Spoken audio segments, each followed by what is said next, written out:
नमस्कार, प्रणाम, जय श्री राम आप सभी साथियों को। साथियों, क्या दुनिया में फिर से कोरोना जैसी महामारी आने की संभावना है? और यहाँ मेरा मानना है कि हाँ, दुनिया में फिर से कोरोना जैसी या उससे भी घातक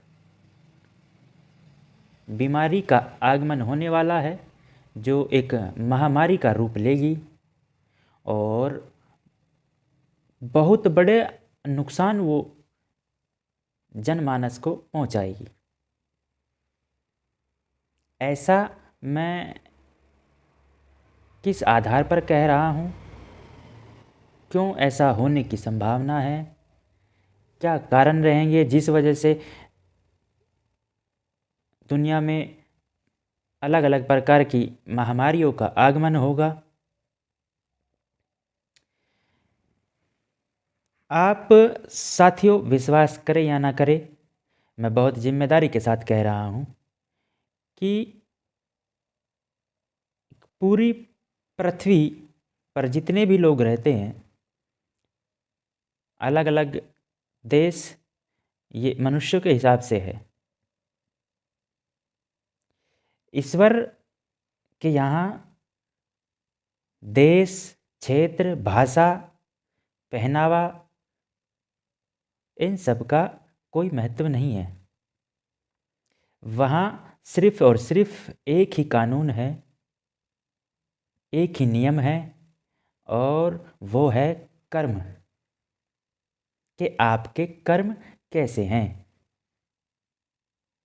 और उन्हीं कर्मों के आधार पर आपको आपके फल मिलते हैं, आपके कर्मों के फल मिलते हैं, अच्छे तो अच्छे, बुरे तो बुरे।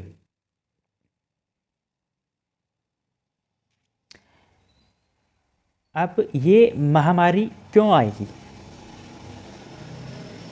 कोरोना वर्ष 2019 में, दिसंबर 2019 में आया था कोरोना नामक बीमारी। फिर बाद में जाके वो महामारी घोषित की गई। उस समय ईश्वरीय शक्ति का ये एक संदेश था आप तक पहुंचाने के लिए, आपको चेताने के लिए, आपको आगाह करने के लिए कि आप सुधर जाइए और सही रास्ते पर आ जाइए। तो सबसे पहले सुधरना आपको है कि आपको मांसाहार का उपयोग करना छोड़ना होगा। ये उस समय की बात है कि जो लोग उस समय सुधर गए वो बहुत अच्छा रहा, और फिर अब तक वो मांसाहार के रूप में भोजन को ग्रहण नहीं कर रहे हैं, तो उनके लिए बहुत अच्छी बात है। लेकिन उस महामारी के आने के बाद भी जो लोग नहीं सुधरे और वो भोजन के रूप में जानवरों के, जीव जंतुओं के शरीर का उपयोग कर रहे हैं, तो मैं आपको बता देना चाहता हूँ कि ये आने वाली महामारी आप जैसे लोगों के लिए ही है। वो वर्ष 2019 की जो महामारी थी, वो आपको आगाह करना था, आपको चेतन करना था, आपको चेताना था ईश्वर की तरफ से कि आप सुधर जाओ, सही रास्ते पर आ जाओ, नहीं तो आप इससे भी बुरा अंजाम भुगतोगे, जो अब समय नज़दीक आ गया है। सुधरने का जो समय था वो अब निकल चुका है, उसकी समय सीमा समाप्त हो चुकी है।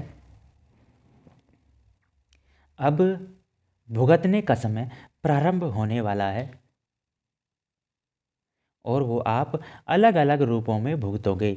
मैंने पहले भी कहा है, आज फिर कह रहा हूँ कि अब भुगतने का समय आ गया है। युद्ध के रूप में भुगतोगे, महामारी के रूप में भुगतोगे, प्राकृतिक आपदाओं के रूप में भुगतोगे, लड़ाई दंगों के रूप में भुगतोगे, और भी नए नए माध्यम हो सकते हैं, जिन रूपों में आपको अपने इस कृत्य की सजा भुगतनी होगी। मेरा कोई एक भी शब्द झूठा साबित नहीं होगा। समय आगे पीछे हो सकता है। मैं आपसे हाथ जोड़कर विनती कर रहा हूँ कि अब आगे अगर आप छोड़ना भी चाहते हैं तो वो आपके हाथ में है अभी भी, कि आपकी भक्ति में शायद इतनी शक्ति हो कि अभी भी आप ईश्वर को मना लो सही रास्ते पर चलकर, कि आप इन प्राकृतिक आपदाओं से, ये आने वाली जितनी भी आपदाएं हैं, इनसे आप बच जाओ, आपका परिवार बच जाए, आपको कोई परेशानी ना उठानी पड़े। आपका ये जो कष्ट वाला समय अभी मानव जाति के लिए शुरू होने वाला है, यह कष्ट का जो समय है, यह धीरे धीरे करके आपको कोई बड़ा नुकसान पहुंचाए बिना कट जाए, इसके लिए आप ईश्वर से प्रार्थना करें और सारे गलत कार्य छोड़ दें।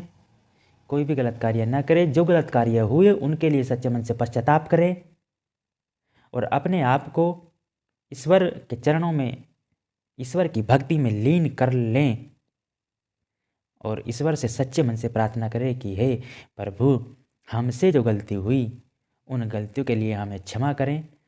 हम आपसे वादा करते हैं कि हम आगे से कोई ऐसा कार्य नहीं करेंगे जिससे जीव जंतु, प्रकृति या मानव जाति को हमसे या हमारे कार्यों से कोई ठेस पहुँचे। हम आगे से जो भी कार्य करेंगे वो देश हित के लिए करेंगे, सच्चे मन से करेंगे, राष्ट्र की सेवा के लिए करेंगे, जीव जंतुओं की, असहाय लोगों की सेवा करेंगे।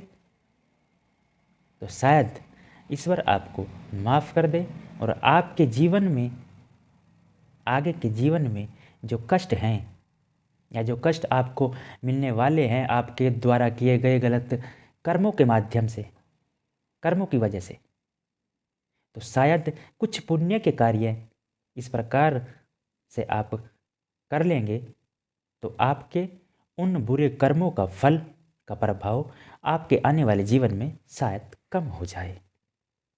आपको मजाक लग रही होगी मेरी बात, मैं मानता हूँ, मैं समझता हूँ, क्योंकि आप तो ये सोच रहे हैं कि जैसे हम कोरोना से बच गए वैसे ही ऐसे तो कोई महामारी आएगी उससे भी बच जाएंगे, क्या हो गया? नहीं बच पाओगे, कतई नहीं बच पाओगे। अपने मन को कोरा कागज अगर बना लोगे, अपने मन को बच्चा अगर बना लोगे और साफ सुथरा पानी की तरह अगर बना लोगे, किसी के प्रति मन में कोई द्वेष, गलत भावना नहीं रखोगे, तो शायद आप बच जाए, नहीं तो कोई संभावनाएं नहीं है बचने की। नमस्कार, प्रणाम, धन्यवाद आप सभी।